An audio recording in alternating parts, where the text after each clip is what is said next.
Hi, this is Chris Rowlands for WP7Games.com, bringing you a review of I Dig It. Can you dig it? Sorry. Anyway, this is the main menu where you can do a variety of different things, including looking in the museum. This is possibly the most interesting part of the game, well, other than the main game itself, because the whole premise of the game is to dig things. You're poor, so you need to go and raise money by using this heavily modified bulldozer, which ends up quite similar to the mole out of Thunderbirds. So it can go digging around using a huge drill, searching caverns underground, trying to find interesting things, which the game calls diggins. So that can be anything ranging from coins, various jewels, diamonds, to nuclear waste, spare tyre, Coke can. There's even the developers' heads in there apparently, because if you go into the museum, this is where it shows you all the different things that you can actually get, and there is a large variety of things that you can go find, and it's all nicely divided up for you. So there's ore continued, there's mushrooms, crystals, jewels, fossils, junk. Yeah, I told you there was nuclear waste, well, radioactive waste, sorry.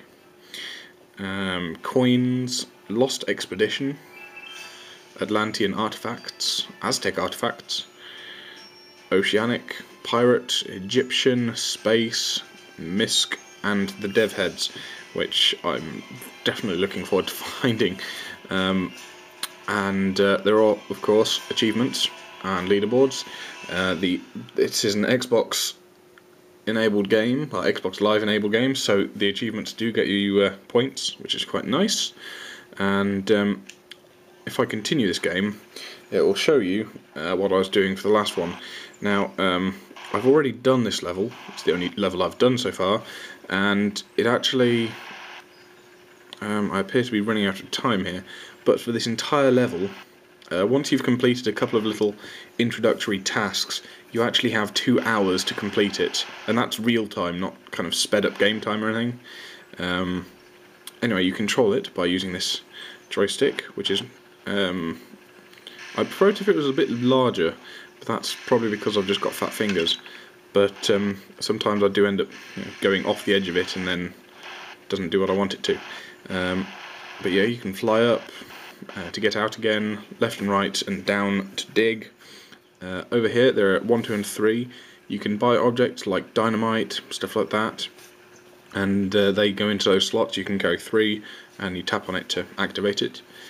There's a counter there, which is quite small. I'm not sure of how well you can see that. Yep, which is showing how much money you've earned. Up at the top left, is the total money you've earned. Well, some of it you end up spending on things, like for example buying more petrol and buying upgrades. Top right is your depth. Well, yes, it's kind of got a handy little notice there telling you that.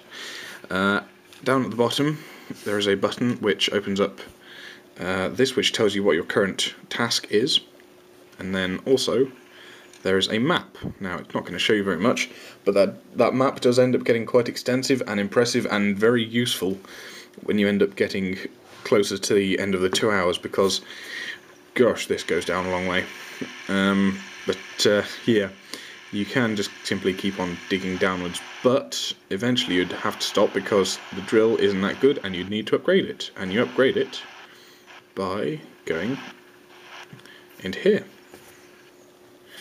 And basically you tap on whichever one you want, and then, yeah, sadly I can't really afford anything because I haven't got enough money. And so yeah, basically you choose whichever one you want and press the buy button.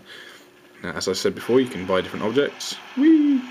Sorry, I just like making it fly, by going into there. And there's nothing in the store at the moment, which is not very helpful.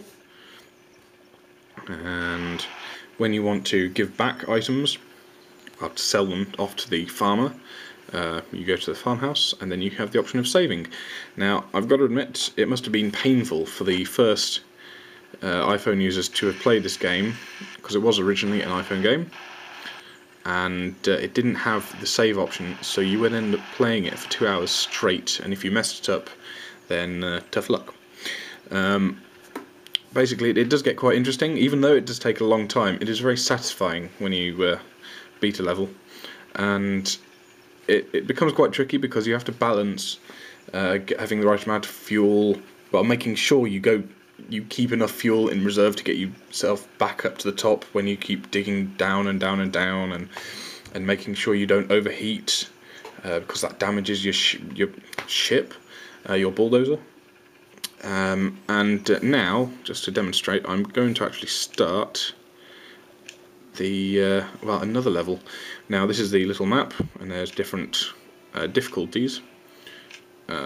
Let's see what's nice and easy. Well, that one is the easiest, so I'm going to go over here and start this dig. And it says dynamite is a great way to get rid of those pesky rocks. So I'm going to touch to continue. And I quite like these dialogue screens. It tells you what to do, and it's got this rather nice, friendly farmer character. I can't even pronounce that. But welcome to Somewhere, home of the world's deepest underground mine. That's worrying. Due to recent equipment failure, wow. By the locals, we've been commissioned to continue the mining operation. Great. We may be out of our league here, so keep it all business. Oh, I almost forgot. The oxygen level here are pretty low, so we only have 4 hours to get in and out. Right, so this is going to go 4 hours long, and this is a rather interesting looking environment. It's all kind of funky and nice, and has mushrooms growing in the background. But this is so yes, this is an example of another level. Collect more than 1 diggin in a row to increase your score multiplier. Gosh, I keep talking weird. That's odd. Ooh. So that's quite good. That didn't happen in the previous map. Apparently, if you get more than 1 in a row, then you'll get a multiplier for it, which is quite good because it'll get you more money. Oh gosh, my cargo's full. It appears that, well, it's slightly obvious that it would, but you lose all your upgrades when you move to a different map. So you have to go and upgrade it again. So yeah, so I'm just going to save that. So let's have a look at the map. So that's interesting. It does have sides, so you can't go too far left or right, but I've never actually managed to find the bottom of that previous map. I'm not sure if there is a bottom, but there is. Obviously you can't, go up too far, but this is yes, it's, as you can tell by the whole thing of it being 4 hours, this is the kind of game that takes a long time to complete. At least you're getting your money's worth out of it. And as I said earlier, it is incredibly satisfying when you do eventually beat a level, and you can save it and go back to it later. I ended up completing the first level over like 2 or 3 days, I think it was. No, 2 days. And yeah, it's actually really it's more interesting and more fun than it looks. I can promise you that. And there is a free trial as well if you don't believe me.